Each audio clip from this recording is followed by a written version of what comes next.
How's it going, everyone? So today I'm going to be planting some watermelons. So I've never really tried growing these before, but I've always wanted to.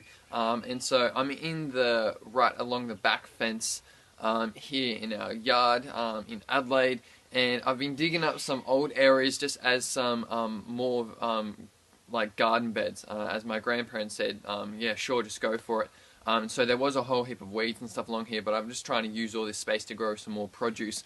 And so in one of the corners, I'm going to be trying growing watermelons. Now I'm trying the variety Sugar Baby, just because this one isn't as much of a rambler, as there are other plants along here, and as I am growing it near some new beds that I've made, I don't want it to take over the garden. So I'm going to be trying the variety Sugar Baby, which is also a smaller watermelon. But it's supposed to be very nice and sweet. So I'll pretty much just be showing you guys how I prepared the soil, what I've added to it, and then also I'll be taking you to planting, and just how I'm going to be looking after it a bit in the next couple of weeks while it's getting established. Okay, so these are the two watermelons that I've got. So as I said, they're both the Sugar Baby variety, and this one is doing much better. Both plant at the same time, but for some reason this is just doing better. And this is the spot that I've chosen to grow them in. So this is in a corner that is more northeast facing, so it does get most of the day's sun, but also because it's in the corner here in the fence, in this metal fence, it is a bit of a heat sink as well, so it'll be a lot warmer than it is, say, in the middle of the garden, which these watermelons will love. So all I did to prepare this was really dig up the ground. I got the pitchfork in here, and it was a fairly clayey, but it was actually reasonably well structured clay. So I just dug that over a lot, and then got in a fair bit of the compost here just beside me. Added about a wheelbarrow load in for this small area, and just loosely dug that through the soil. Then I also got some blood and bone, and mixed in quite a few generous handfuls of that just lightly into the top of the soil, and then covered it with some of this pea straw mulch. Now the good thing is about that compost is that it is absolutely loaded with compost worms. It is amazing. So hopefully they've been working the soil over the past week. So I prepared this about a week ago. I just wanted to let all the microorganisms and the worms and stuff work this soil over, let it settle in a bit before I plant these watermelons. So now I'll get started into planting the watermelons. Okay, so now for planting the watermelons. So all I'm going to be doing for that is planting them about 50 centimeters, 50 to 60 centimeters or so, which is I think about 1.5 to 2 feet apart, which will pretty much be on each side of this little patch. This just allows enough space for them to grow without too much competition. This soil is very fertile now that I've added the compost and blood and bone and other things, so it should be very nice and fertile, and it's well draining, but it holds on to a lot of water, which obviously watermelons will like. So make sure that I pull away a lot of the mulch, because I don't want the mulch coming up around the stems of the watermelon and causing them to rot. So now I'm just going to get these watermelons. Look at that. That's a nice root system right there. Now you do have to be careful and take into consideration when replanting watermelons and other cucurbits, because they don't really like it. So try to be gentle as you can, and plant them at the same depth that they were in the pot. Now I'm going to be forming a little well around each of them, and I'll be doing the exact same thing for this other watermelon. We just found a couple of compost worms in there, which is nice.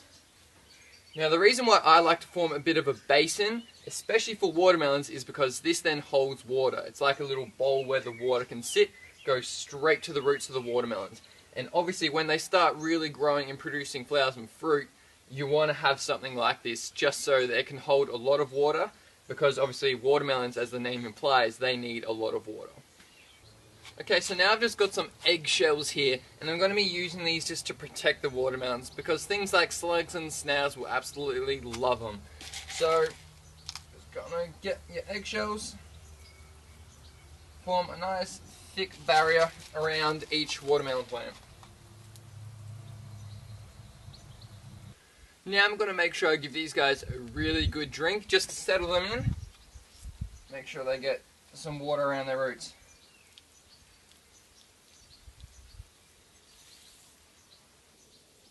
Now they're all planted.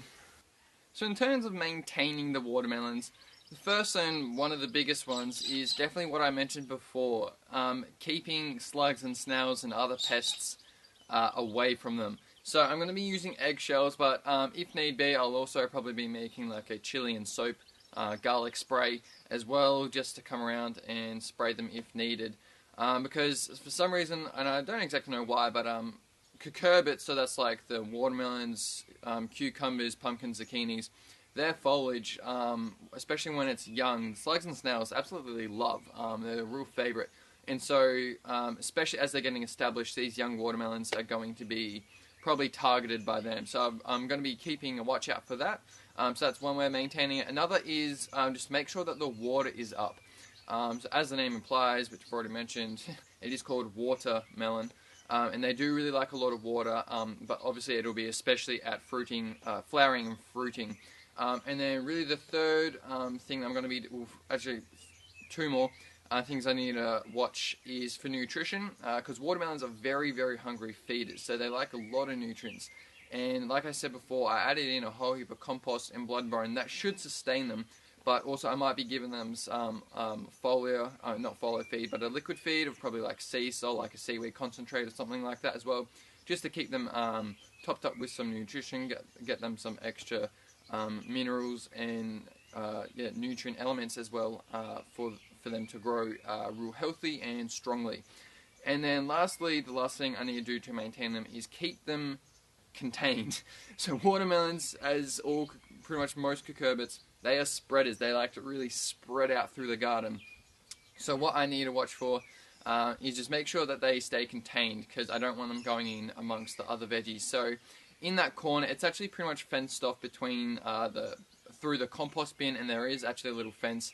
It's probably 4 square meters or so. I'll pretty much be keeping that contained in that, and just wrapping around the vines or pinching out the shoots to encourage more of the lateral growth, which grows the fruit and therefore, grows the flowers and therefore more fruit. So those are really the main 4 things that I'm going to be watching for the watermelons and keeping them maintained. So that's it for the watermelons. I'll pretty much leave the video right there, but first I do have to thank a very special group of people, and they are the patrons. So thank you guys so much. You guys are amazing. If you don't know who the patrons are, they are just some people who like my videos and want to support me, so they donate a couple of dollars every month or so, and this way it just helps me to keeps my channel ticking over and running and getting better and better and better. So thank you guys so much. If you want to check out Patreon, soon there will be a little tile coming up along here. Otherwise I'll put it in the YouTube card, which is I think this corner. But yeah, if you like that video, make sure you give it a big thumbs up, and if you have any comment suggestions or questions, pop them down below, or if you just want to say g'day, pop that down below as well. And lastly, if you haven't subscribed, then please subscribe to my channel. This way you'll stay updated for more videos like this, more planting videos, harvesting videos, and other tips and tricks and stuff like that. So if you do want to see more, make sure you click on my face. That will be popping up around here. If not now, it will be up there, just so you can stay updated. And if you do want to see another video, then you can click right here. There will be some more videos just like this one that you can check out.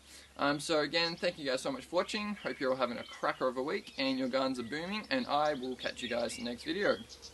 Cheers all.